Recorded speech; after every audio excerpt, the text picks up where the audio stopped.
Bacana, galera. Seguinte, vamos destacar hoje aqui, rapidamente, a questão do cangaço.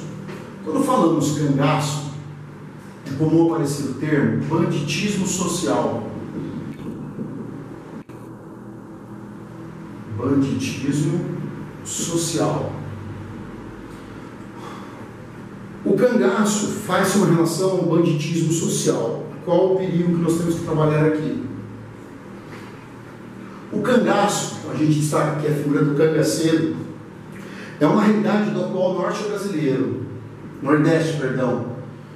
do atual nordeste brasileiro, das áreas mais pobres do atual nordeste brasileiro, a região do sertão, a região da caatinga, a região do semiárido. Então a gente tem que fazer uma relação do banditismo social com a questão da marginalização social. Questão da marginalização socioeconômica. Ou seja, a questão da pobreza, da miséria. E relacionar essa marginalização social, essa marginalização econômica ao banditismo. Ou seja, pessoas que realmente vivem à margem da lei. O cuidado que nós temos que ter aqui, galera, para não gerar uma polêmica, né, é que você tem que tomar o seguinte cuidado. Eu estou na região do atual Nordeste brasileiro.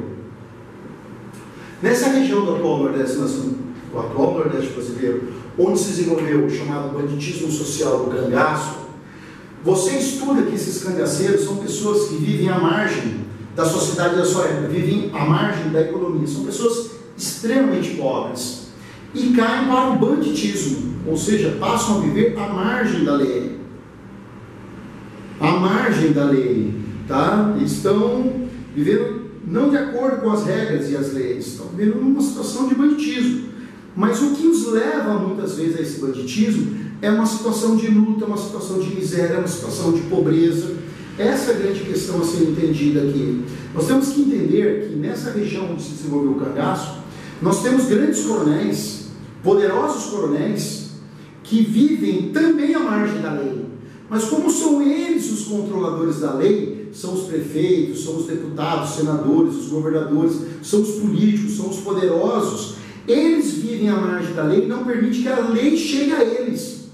Então é aquela coisa de que eu estou acima da lei, como nós temos hoje no Brasil.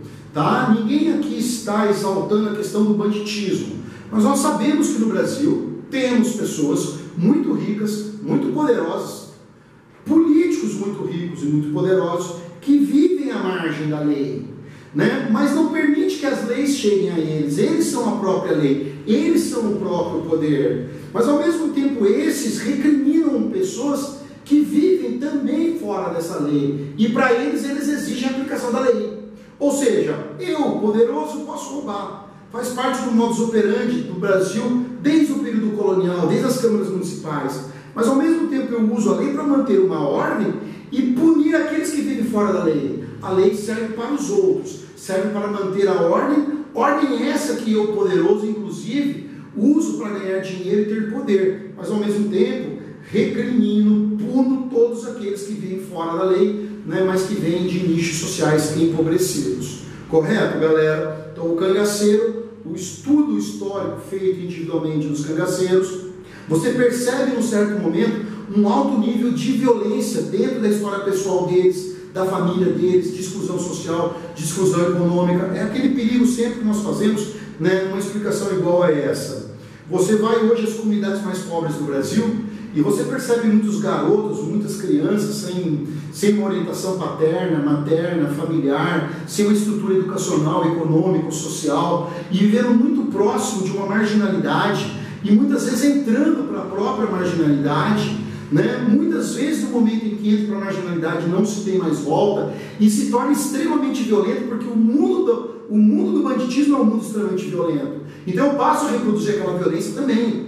Então traficantes no Rio de Janeiro são extremamente violentos e dentro daquela violência eles sobrevivem. É no mundo daquela violência que eles também têm o seu poder. Mas se estudarmos a presença de muitos que estão ali, o estudo socioeconômico de alguns, você perceberá que caso houvesse uma estrutura social, econômica, educacional, provavelmente muitos deles não teriam ingressado nessa situação, não teriam entrado neste mundo. Não dá para generalizar nem criar uma regra. Temos bandidos entre os ricos, temos bandidos entre os pobres. A questão da violência, ela pertence a todos os nichos sociais, mas onde você tem muita pobreza, muita miséria, muita ausência do Estado, muita falta de estrutura educacional, há uma tendência para a violência ser mais forte e contagiar um número maior de pessoas. Entendemos, meninada, beleza? Então é o chamado cangaço, chamado banditismo social, um banditismo que é entendido a partir de uma forte marginalização socioeconômica e que pessoas vivendo numa forte marginalização socioeconômica entram para o mundo do banditismo e aí é óbvio, entram para um alto nível também de violência. Era muito comum cangaceiros, bandos armados, usarem a sua violência em saques, assaltos, atacar fazendas, serem contratados por coronéis para atacar coronéis que eram inimigos deles. Você vai ter uma série de situações, não dá para você estabelecer uma única regra, nem dizer que é bom ou é mal, mas entender que é o fruto de um Brasil de excluídos, de miseráveis. É uma questão socioeconômica, é você entender do ponto de vista sociológico e não a partir do processo repressivo. Beleza? Tranquilos? Um abraço.